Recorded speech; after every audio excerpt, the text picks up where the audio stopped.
ఒక చిన్న అద్దం పెయింట్ దొరికింది.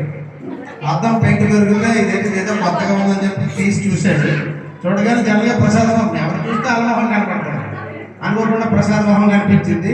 ఇతను ఎప్పుడు జీవితంలో అద్దం మొహం చూడకపోవడం వల్ల, ఫస్ట్ టైం చూడటం వల్ల సేమ్ నాన్నగా ఉన్నాడంటే, ఓ నాయన మా బాబు కనపడతాను తెలిసాడు, ఓ నాన్న ఏ నా కోసం కనపడతాను అని చెప్పేసి ఎంతో ఆనందపడి ఇంట్లో తీసుకెళ్ళి ఆయన పెట్టులో దాచుకున్నాడు. జనగా తండ్రి అంటే ఎవరికైనా గౌరవం. ఉదయాన్నే లేచినట్లే ఆ పెట్టి ఓపెన్ చేయడం, ఆ అద్దం చూసుకోవడం, నాన్న నమస్కారం అయ్యా, ఏ పొలంలో వెళ్తాను నా చూసుకొని అంటాను, అందులో పెట్టడం. ఇలా రోజు జరుగుతూ ఉన్నాం. ఉదయం ఒకసారి పడుకునే ముందు ఒకసారి తెల్లవారు ఒకసారి చూస్తూ ఉంటే భార్యకి డౌట్ వచ్చింది, ఈడేంటి ప్రతిసారి గదిలోకి వెళ్తాను పెట్టి ఓపెన్ చేస్తున్నాడు. అది చూసి అక్కడ ఏదో అంటున్నారు, ఏంటి ఎవరు ఇక్కడ ఏదైనా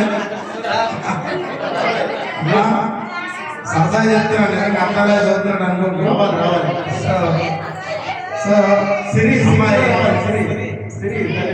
ప్రసాద్ భార్య ఏంటి చదువుతున్నాడని చెప్పి ఈ పిల్లలతో ఒకసారి అర్థం చేసి చూసినారు. ఇంతకుముందు ఎప్పుడు ఈ అమ్మాయి గారు అర్థం చూడలేదు, ఎప్పుడో పరిచయం చూడటం చూసి ఈ అమ్మాయి మొహం కనపడేసరికి ఇందులో గుంట కనపడితే గుంట కోసం వస్తున్నారు రోజు నువ్వు అని చెప్పి రాయితో పెద్ద గొడవ. నీకు ఇలా కాదు, మా అమ్మతో చెప్తాను, మా పెద్దలతో చెప్తే ఆ దేశం కోసం ఎలా కట్టిస్తాను, నీకు ఎలా కాదు దొంగలు చేస్తా అని చెప్పి పెద్ద పంచాయతీ గోల్ చేసేస్తుంటే కొంతమంది పెద్ద ఉంటుంది. దాంట్లో పల్లెటూరులో అదృష్టం ఏంటంటే ఏ ఇంట్లో చిన్న ఇష్యూ అయినా మొత్తం అందరూ వచ్చి అక్కడ సముదాయించడం ప్రయత్నం చేస్తారు. ఎందుకంటే భార్య భర్త సర్దుకోవాలి అది ఇది అని చెప్తూ ఉంటారు. సో అలాగా ఆ ఊర్లో ఒక ముసలమ్మ వచ్చి అమ్మ లక్ష్మి ప్రసాద్ చాలా మంచోడు, పాటలు పాడతాం తప్ప ఆటలాడి మంచి కాదు అని అంటే అనుమానం తప్పే అని చెప్పేసి ఈ అమ్మాయి చెప్తుంటే ఏమైందంటే మధ్యలో ఇద్దరు కూడా ఏంటంటే ఆ గుంట కనపడతాడు ఏం చూసారు ఈ మొహం కనపడతాడు, ఇక మా నాన్న కనపడతాడు, ఏదో గుంట కనపడతాను ఈ అమ్మాయి, మా నాన్న కనపడాడు అర్థం, మా గుంట కనపడతాను ఈ పిల్ల. ఇలా గొడవడుకున్నా ముసుగు వచ్చి ఏంటో ఊరుకోయా ఏడు కనపడతాను నేను చెప్తాను, నా ముసుగు చూసింది అది ఎప్పుడు చూడలేదు అర్థం. చూడగానే ముసిందే మొహం కనపడ్డాడు. ఓరే ప్రసాద్ పోరు ముసిందే దొరికింది. సో ఇలాగా అంటే ఒక సన్నివేశాన్ని ఒక సోదరుడు యాక్చువల్గా చెప్పాడు, అది నేను చూసాను. సంతోషం అది. మా నాన్నగారు ఎక్కడో ఇతను వేస్తారంటే ఆయన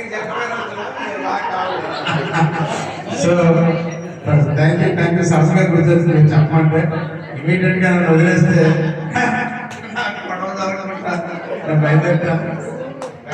కొంతమందికి ఇబ్బంది పెడతాను.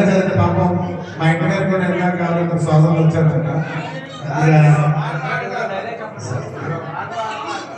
ఒక పాట పాడుతూ బాగుంటుంది అందుగారు.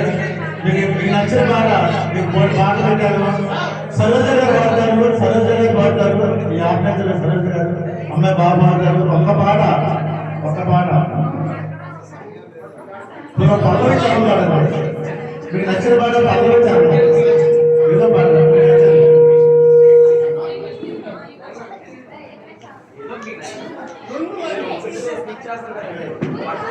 నా మనసుకేమైంది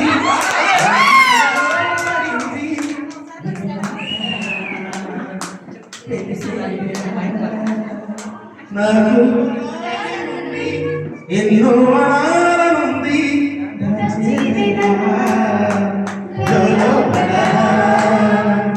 మన ఇద్దరికి తెలియంది ఏదో జరిగే ఉంటుంది, అందుకే ఇంతలా గుండె ఉలికి పడుతుంది.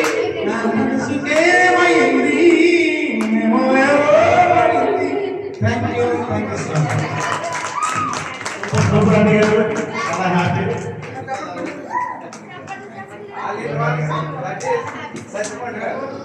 అమ్మా ఒక్కసారి అన్నగారు ఒక నిమిషం, ఒక్క నిమిషం